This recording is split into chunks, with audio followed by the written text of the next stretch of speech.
Good evening. It's a family affair tonight. Developer Anthony Goff and councillor Jamie Goff join me, and Lynched starts right now.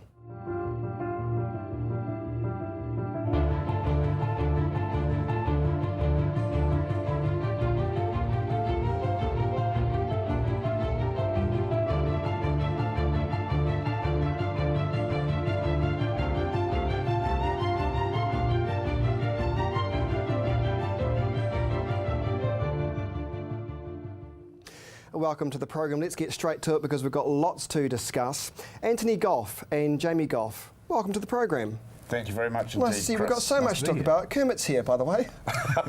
Kermit the Frog's joined us, everybody. Anthony will never disappoint. We actually take bets at council if Anthony comes on Where what did you colour get this, suit he'll be actually? wearing. Thailand, this is where all my suits come Really? from. Yeah, That's really handmade nice. one-offs, Thailand. Do you reckon you could get away with it, Jamie? No, Anthony always called me the boring one when I worked for him. Really?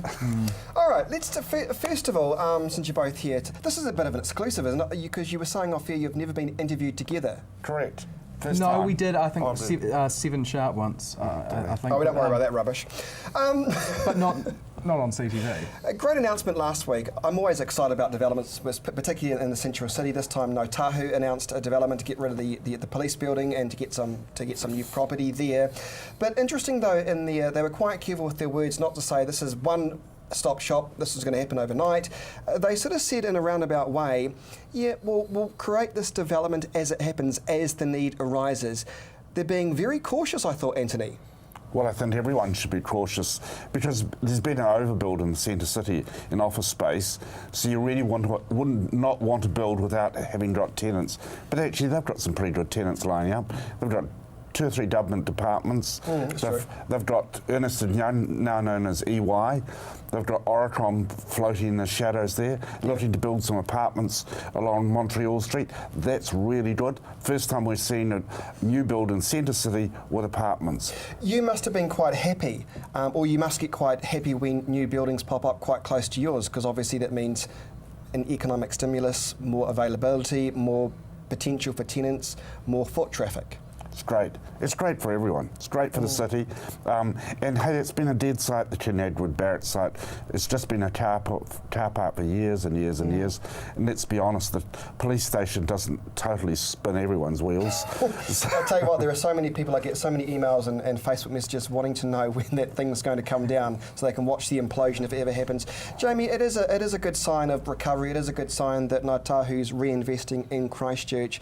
But are you surprised too by their kind of, we're going to build this, but we're not going to it's as the need arises? Are they being too overly cautious? Because what message does that send to the international investor community, if there is one even interested in Christchurch? No, I think it makes sense. You know, it's certainly not unusual in property land to stage projects. It's very common. So there's nothing that you could do that would be worse than an oversupply if that demand wasn't there. So if you've got 3 very solid tenants which are going to want to be in your building 20 spaces is just madness. So staging it makes complete sense. Doug, I think we've got some images we can bring up of some of the new looking buildings. Are you guys happy with the look of it? Do you like the new look of all the office buildings that Otahu have released? Hey, it's progress. That's the main thing. Everyone can get all a bit critical about designs, and everyone has their own opinion. Everyone's a closet architect, but I think it's great. Architect.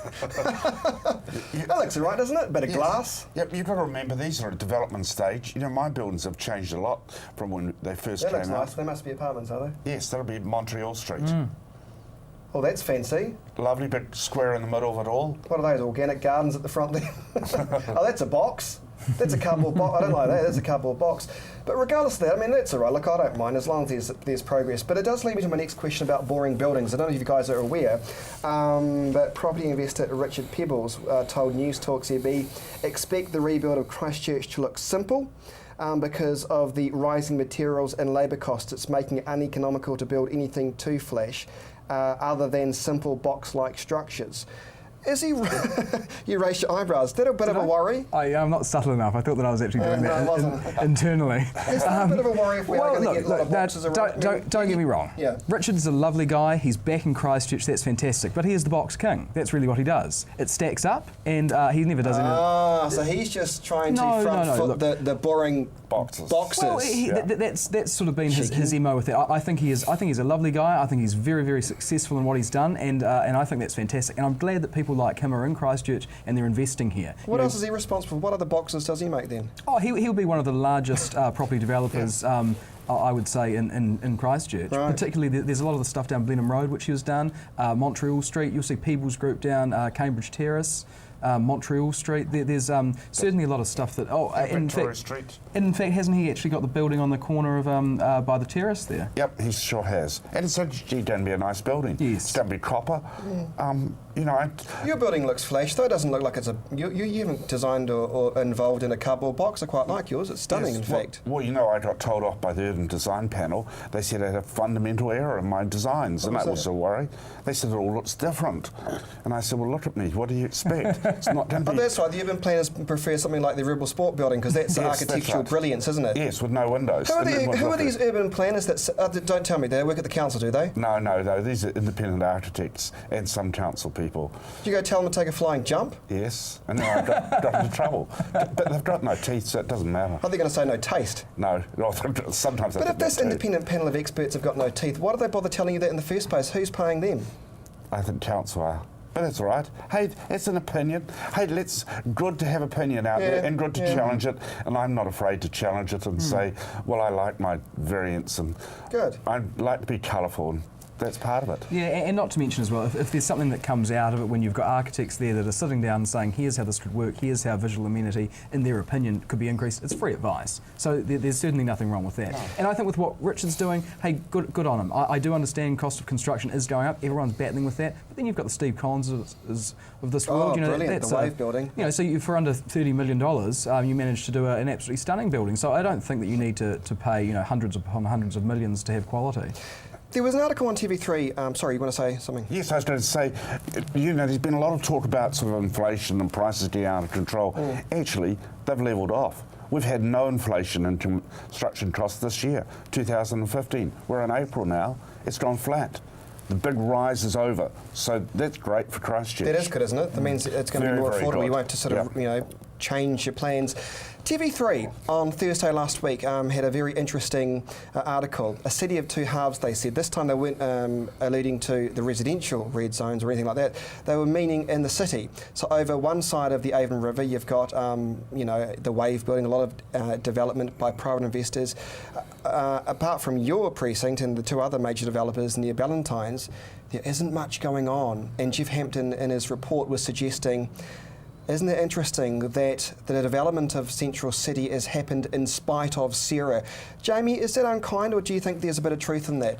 I think there is a little bit of truth in that. I think that what probably Sarah dropped the ball on originally was they shut up shop and they put this hurricane wire fencing around everything, and I think that was a mistake. I think in hindsight you just need to get people to get in there and get stuff done, and they tried to take this considered approach, which I think was ultimately wrong.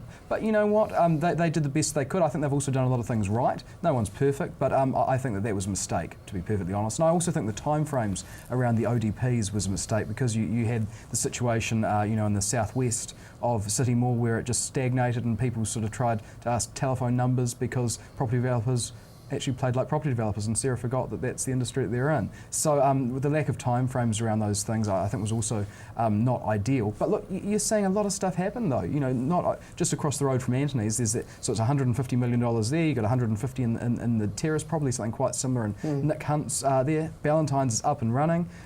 Philip Carter's. How There's did a lot you? happening. How did you wave your big stick at Sarah and get things done so promptly in that, essentially what was that area that you built in was essentially blocked off for many years too, wasn't it? Yes, it was. But so how did you work it? Because you were the poster boy at one stage. Roger Sutton was there and Brownlee was there, and look at this wonderful building. You'd almost get the impression they were building the thing. But did that peeve you off? They let him through because he was always in high vis. I forgot to get out of it. But you know what I mean, though? I mean, how did you? Did that peeve you off when you had Roger Sutton doing his? Come on, when he was doing his CEO updates, he was always there in front of your building, as if Sarah was anything to do with it. Cheeky sod. Well, but the one of the things is, I actually spent $50,000 getting my first red pass, and they said, "I'll give you 1 day." I said, "1 day's no good for me. I want a month." They said, "Nobody's got a month." I got the very first 1 month pass to get in the centre city. That was stupid. Got to take a break. Plenty more to come as we discuss what is happening in the Central City, including international investment. New international investment, where on earth is it? That's next.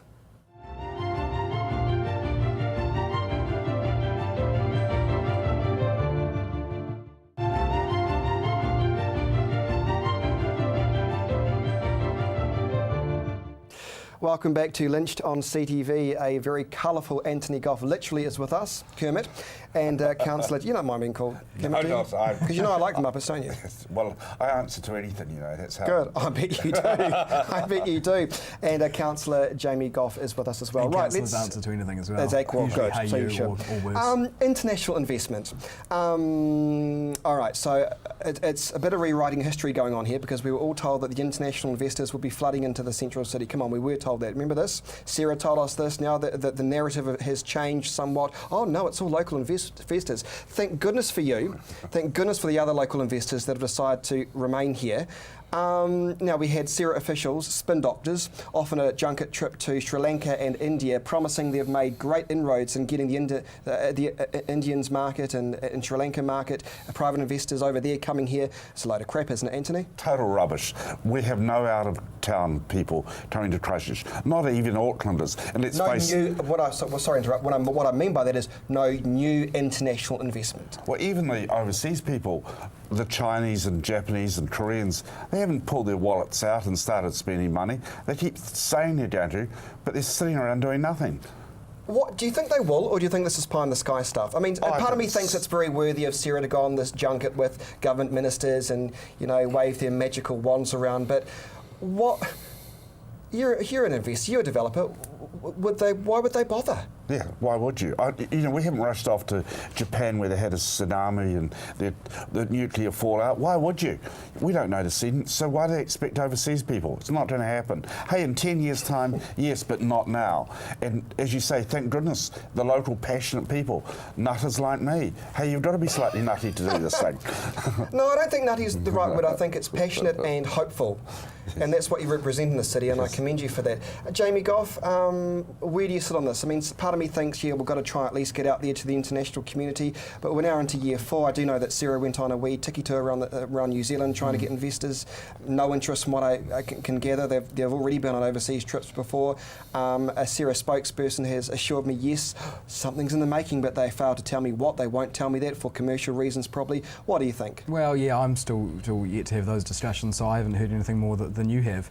I think the sad thing is, look, the commercial proposition probably isn't attractive enough. There is a huge amount of risk there. There's a lot of the unknown, and as we've discussed, although it may have plateaued, but cost of construction has been particularly higher than other centres, and that risk profile is also higher. But I think the thing that I get frustrated about is that I think we did see the neglect of actually something that's marketing or business 101, and that's ensure you're a repeat business. Go for your existing customer base. You've got people right there, and they're the ones that you should be going for first. Don't neglect them and go for the other ones. It's far easier to have the ones that are actually in the pond right in front of you. It's a low-hanging fruit. And the sad thing is we've seen too many local people that have had an insurance payout, and they've gone, it's too hard. We haven't had any conversation, we haven't been engaged, and they've buggered off. They've gone to Singapore, they've gone to Texas, they've gone to Australia, Auckland. Too, yeah, See, absolutely. That makes me feel you can sad. count them on one hand, really, You're the right large about players. that, and that makes me feel sad because at the moment, apart from a couple of little wee, tea cosy shops down the Casual Precinct or Restart Mall, there's no sort of semi to small local original Christchurch businesses, even around the Sarah area. That seems really sad. Sarah would say, but we've got convention centres, we've got bus exchange on the way, we've got the Justice Precinct on the way. That's great, and I admire that. I think that's good to have some stability. But we're not seeing the local businesses rip around these areas anytime soon.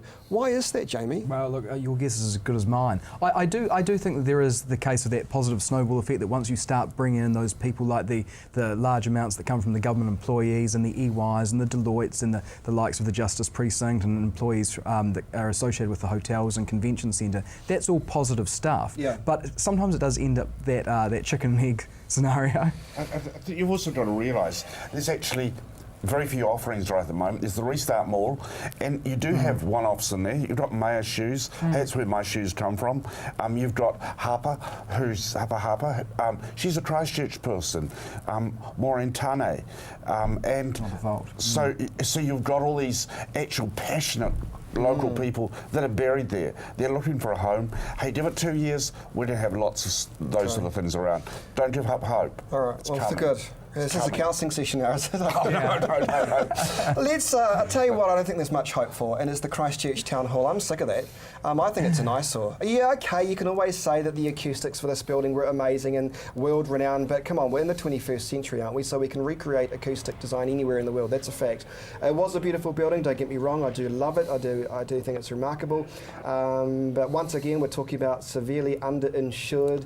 At the moment, Jamie, we've got, what, 69 million, I think. 69 million, and how much is it going to cost to fix this thing? The budget currently says 128 million, which for the full restoration. And let me just declare there that I actually did vote against that and put an amendment up to not support that. Okay, so where are we at with this? Because look, it is beautiful. Inside, you can't argue with that. It was a beautiful building. It served a fantastic purpose. I went there many times when I was in a special choir. I saw True Bliss at the town hall. Remember Did True you Bliss? really? I do. Good, thank you. But you know, I was told by several people, and you know this, that if the building is saved, then that's less money for the Performing Arts Precinct for something new and wonderful. It is. Hey, if you want to save something, save the auditorium, but forget the James Hay Theatre, forget Boda's Restaurant. Hey, James Hay, why on earth They were dated, weren't they? Why are we rebuilding that theatre? We've got the Theatre Royal, the Isaac Theatre Royal, a block and a half away, exactly the same size, 1,300 seating capacity, and the Isaac Theatre Royal is fantastic. It looks better and it has better acoustics and a better loading So area. are we still considering saving the St James? Well, the James James Hay. Hay. Well, when you speak of the town hall, there's a full package there, and for 128 million, so they say. But I'm a little sceptical if that will remain 128 million, particularly given its proximity to the river, and you know the fact that it's a slightly older building and everything. The auditorium, look, I actually do think it was stunning. Sir Miles Warren, one of Canterbury's favourite sons. If you want to have a heritage element there, 69 million with insurance proceeds exist. 70 million is what they say it would take to restore the auditorium alone. Why don't you just put that at a cost of 1 million to retain the auditorium? It's having your cake and eating it too. Then get what didn't work and just get rid of it. The Limes room didn't work, the Cambridge room didn't work, Bota's restaurant was all on these different levels, made no sense. And as Anthony's correctly said, and we haven't compared notes before this, we're just totally on the same page, but it's the James Hay Theatre did not work. It was a bad space, it had a bad loading area, the acoustics were rubbish, and then you've got the Isaac Theatre Royal, which is absolutely stunning with fabulous acoustics and ticks all the boxes that the James Hay doesn't. Why would you tip good money after bad? I want to pick you up on that that because I saw you at the opening of the Isaac Theatre Royal. What a magnificent venue.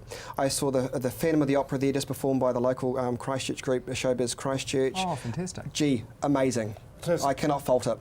Absolutely wonderful. What people also don't know is there's some function rooms in there that are available. That's right. You and I could turn around and have a sort of 40th birthday party. Joke. What, for you and me? You. No, not even Steady you. on, please. You're only 12. Got to take a break. But there's plenty more to talk about on the program tonight, including the city mess. What am I talking about? Have you ever driven down Hereford Street on the corner of Hereford and Manchester? Why are there buildings that look like they need to come down still there? I'm not blaming you, but we'll discuss that next. Stay with us.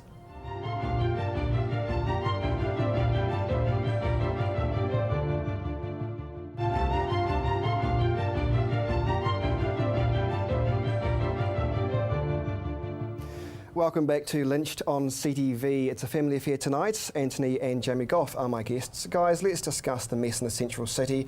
Listen, it's 4 years on. As far as I'm concerned, there's absolutely no excuse to see buildings still down Hereford Street, corner of Hereford and Manchester, I think it is. Look at this. Why on earth have we still got this building here standing? Now, I don't care if somebody says to me it's insurance issues. Sarah has the power to bulldoze these buggers down, and you can deal with your insurance issues after the fact. But these buildings clearly remain a danger. Clearly, they're not going to be rebuilt. Look at this, and this is a disgrace. We've got an international world event once again returning to Christchurch. I don't want to see this crap no more. I'm not blaming you, of course, but this really gets under my skin. Why have we still got this shite around, Jamie? What do you know? Well, that looks like Soul Square there. I see that. And what's this old theatre here? What is that? And why is that still standing? The Odeon, or the Nodo, as they call it. Why is that still there? I have no idea. Look, Christchurch City Council. Yeah, or is it Sarah? It's acquired because it was in the designated So area. it's a Sarah thing, isn't it? Yeah. What a dump. Yeah, Isn't that embarrassing though? absolute dump. Seriously, Get rid of it. we're all trying to move on in this city the best we can, and we see that kind of crap around. Totally agree. Get I rid of feel it. like getting my shovel and not that I own a wheelbarrow out, and it's the same with that. Should we knock on the door of Goffs and get a digger and just go Can on we? a rampage? Yeah. It's turning wild. So It let's- could be quite okay, dangerous, So let's though. start with that, and then we'll start with the corner of Brougham fun. and Colombo Street with that bloody mess Yes. that's still there, with the church people still trying to save themselves from whatever. But seriously, come on, guys. Do you know what I mean? Yes. Can't we phone up the council and say, look, can you get such and such to clean that mess up? You know what I mean? It's these small things that I feel embarrassed about when I bring international visitors to this city. What do you reckon, Anthony? I totally agree, but there are 2 or 3 issues going on. One is insurance. Other ones are, if you look Seoul Square, that's still tied up with receivers. That's what that's all about. And hey, there is no incentive for a receiver to turn around and settle it. Every month he can keep it going. That's he right. milks more fees. That needs to change. There needs to be something that changes into that. touch. Absolutely. Yes. We're fastly running out of time. I do want to discuss the alcohol plan for the council. So essentially, they want to close bars outside the central city at 1. Well, they want to consult on it. Well, they want to consult it. Yeah, all right. The other plan is to, if you've got a bar inside the central city, a one-way policy at 1 o'clock, but they will still be allowed to open till 3 a.m. So if I'm having a good time, I want to go out, I won't be allowed back in again. Do we run the danger, Anthony, do you think, of our city becoming a rest home if we implement these types of legislation? This is ridiculous. Hey, do I have to bring my coffin out again and roll You might straw have back to. into the council and say the death of our city? Please, a serious time here. This is crazy. Every other city in the world would open till 3, 4 or 5 in the morning. Knock it at 3. I'll live with 3 o'clock closing centre city. Won't live with anything less. The thing is, some of the people who phone me up on Talkback say, back in my day we were drinking earlier in the day. But, society's changed. At the end of the day, when I was, 18, 19, 20, whatever, I wouldn't go out. I wouldn't even think about going out to town until midnight. That's because people also have their students, they're studying, they've also got jobs. We don't work from 9 till 5 anymore. Jamie, what do you reckon? Look, I think if we want to be taken seriously, we're the second largest city in New Zealand. When you're away or something, you can be in meetings, you go out for a dinner and all of this, and finally, you finish up and you can be done at 11 o'clock. And to suggest that, that anywhere outside of a tightly designated area, you could only go to one place, is actually just laughable in this day and age. It's not about people going out and having a raucous time and committing crimes and everything left, right and centre. It's actually just being a metropolitan, cosmopolitan city and providing a nice environment for that. So I actually think the thing that we need to be so cognizant of, and in all honesty, the thing that worries me, is that if you want to destroy a city, find a way to disenfranchise or find a way to not attract or retain young people, and a nightlife is going to be a part of that. And I don't think that it's going to really change New Zealand's binge drinking culture, because people will just preload at home, or as ironically enough the Aburis were saying on ZB the other day, people will just party at home. Would you not just prefer, and the way I look at it is, if you've gone out for dinner or something like that, people eat later and everything now, there's actually a suggestion that that anywhere that was close to residential places or outside of the CBD couldn't serve past 11. So if you went out on Saturday night at 11:01 p.m, you couldn't have a glass of wine, perhaps after you just finished your dinner or something. That seems pretty archaic. I've only got a minute left, but what do you think about the idea then of bars and restaurants being forced to close at 1 a.m. outside the CBD? So that would probably be what, Riccarton, down Riccarton area, Mirrorvale, the Palms. All around the university. What do you reckon, good or bad, Anthony? There's places where it should close, places where it shouldn't. If Rotherham Street, hey, that's not near any residential, should be open. So where there's a precinct, let it go. Where there's one-off bars, I can understand it. I don't think it's very disingenuous of the police to always blame the bars, because when I've been out with some of the beat unit staff, the bouncers, they will never ever let any drunks inside. The risks are too great. So the choice it's the preloading, isn't it? So the option's going to be, for those that then do stay, do you want people walking around with a bottle of bourbon and a backpack round suburbia, or you can have them inside a place where there are security cameras, there are liquor licences on the line, professionals that are trained and actually scrutinised to get it right. Final word, we're almost out of time. 30 seconds, give me something hopeful for this year. Anthony Goff, go. We've got all the retail precinct is really firing up right now, and we're going to see huge changes all around that area. Fantastic. We are, aren't we? It is all happening. It is all happening. Jamie Goff. Yeah, just in general, I'm positive about this year. We've got the FIFA Under-20 World Cup coming here. That's fantastic. The Cricket World Cup has been absolutely brilliant. But I just think there's a really positive, excited vibe that we're into a next phase of the recovery. And I'm really happy to be in Christchurch, and I'm delighted to be on council and to be a part of it. Thank you guys for coming into the program. Really appreciate it. And that is our show. Don't forget to join me on News Talk ZB tomorrow. Christchurch Mayor Leanne Dalzell will join me. And head to my Facebook page, facebook.com/Lynched in NZ. But from everyone here at CTV, you have a great night.